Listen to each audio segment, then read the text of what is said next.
Nair brigadier ഇപ്പോൾ നമുക്കൊപ്പം ചേരുന്നുണ്ട് എന്നാണ് മനസ്സിലാക്കാൻ സാധിക്കുന്നത്. ശ്രീ വേണു നായർ, ആയത്തുള്ള അലി ഖമനേയെ കൊലപ്പെടുത്തിയിരിക്കുന്നു. അതായത് ട്രംപ് നേതൃത്വം നൽകിയ ഇസ്രയേൽ, അതായത് യുഎസിന്റെയും ഇസ്രയേലിന്റെയും സംയുക്ത ഓപ്പറേഷനിലൂടെ ആയത്തുള്ള അലി ഖമേനി ഇസ്രയേലിന്റെ പരമോന്നത നേതാവിനെയാണ് കൊലപ്പെടുത്തിയിരിക്കുന്നത്. എങ്ങനെയാണ് ഈ ഒരു രാഷ്ട്രീയ സാഹചര്യത്തെ കാണാൻ സാധിക്കുന്നത്?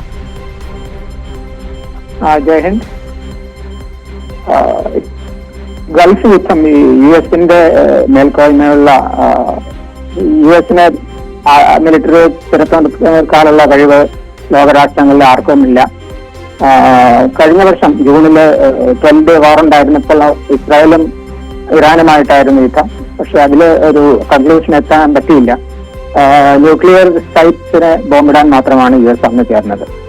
പക്ഷെ ഇറാൻ യുഎസ് സമ്പുഷ്ടീകരണത്തിൽ നിന്ന് പുറകോട്ട് പോകില്ല എന്നെല്ലാം മനസ്സിലാക്കിയത് കൊണ്ടും പിന്നെ ഇങ്ങനെ ഒരു തിയോക്രാറ്റിക് നേഷന്റെ കയ്യില് ആണവായുധം ഉണ്ടാവുന്നത് ആപത്താണെന്ന്, തങ്ങൾക്ക് ആപത്താണെന്നുള്ളതാണ് ട്രംപിന്റെ വിശ്വാസം. അപ്പൊ ഇതിന്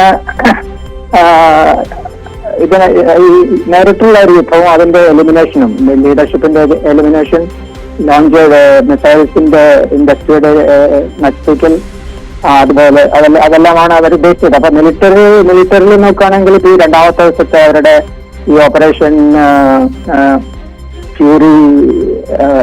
ഫ്യൂറിക്കും ലയൺ റോറിനും ഒക്കെ അത് ഒരു വിജയമാണ്, അവർ മിലിറ്ററി വിജയമാണ്. പക്ഷേ പൊളിറ്റിക്കലി നോക്കുമ്പോൾ അത് എന്താകുമെന്ന് നമുക്കിപ്പോൾ പറയാൻ പറ്റില്ല. ഇറാനിന്റെ ഏറ്റവും സമന്വിത നേതാവും തിയോക്രാറ്റിക് ലീഡറുമായിരുന്നു ആയത്തുള്ള ഖമേനിയെ വധിച്ചു എന്നാണ് യുഎസ് ട്രംപ് പറയുന്നത്. അത് അവാസ്തവമാവാൻ കാര്യമുണ്ടായെന്ന് എനിക്ക് തോന്നുന്നില്ല. അപ്പോൾ അത് മാത്രമല്ല, അവിടുത്തെ പ്രസിഡന്റിനെയും റിപ്പബ്ലിക്കൻ ഗാർഡിന്റെ ലീഡർഷിപ്പിനെ എല്ലാം അവരിപ്പോ എലിമിനേറ്റ് ചെയ്തിട്ടുണ്ട്. പക്ഷേ ഇറാൻ വലിയ മാധ്യമം തന്നെ വാർത്താ സമ്മേളനം നടത്തി ഇത് സ്ഥിരീകരിച്ചിരിക്കുന്ന ഒരു സാഹചര്യമുണ്ട്.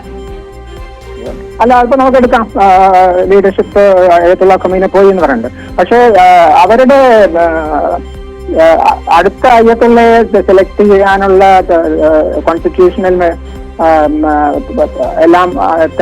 എല്ലാം ക്ലിയർ ആണ്. അതിനൊരു എക്സ്പെർട്ട് ബോഡിയാണ് കൂടുന്നത്, അവർക്ക് അടുത്ത ആളെ തെരഞ്ഞെടുക്കാം. അപ്പോ ഇപ്പൊ ഞാൻ വേറെ ഒരു വാർത്താ ചാനൽ കേട്ടത് വൈസ് പ്രസിഡന്റിനെ ഇപ്പോഴത്തെ ഒരു സ്റ്റേറ്റ് ഹെഡാക്കാനുള്ള ഇതിലേക്ക് പോയിക്കൊണ്ടിരിക്കുക എന്നുള്ളതാണ്. എന്നാലും Iran as A proud nation, ഒരു ഷിയ മെജോറിറ്റികൾക്കാണ് അവരുടെ സാംസ്കാരികമായിട്ടുള്ള അവരുടെ കാഴ്ചപ്പാടുകളെല്ലാം അടിയറവ് പറയുക എന്ന അവരുടെ ഫിലോസഫിയിൽ ഇല്ല എന്നാണ് ഞാൻ മനസ്സിലാക്കുന്നത്. അതുകൊണ്ട് പുതിയ നേതൃത്വം വരും.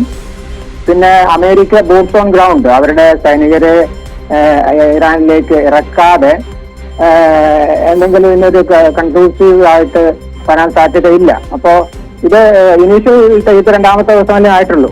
ഇപ്പോ UN സെക്യൂരിറ്റി കൗൺസിൽ കൂടി എന്നാണ് പറയുന്നത്. പക്ഷെ UN ഒരു പല്ലില്ലാത്ത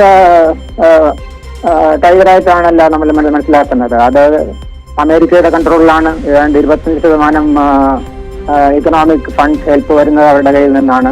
അപ്പോ അങ്ങനെ UN-ൽ നിന്ന് ഒരു കോൺസെൻസസ് ഇത്ര നേരത്തെ ഉണ്ടാകുമെന്ന് എനിക്ക് തോന്നുന്നില്ല.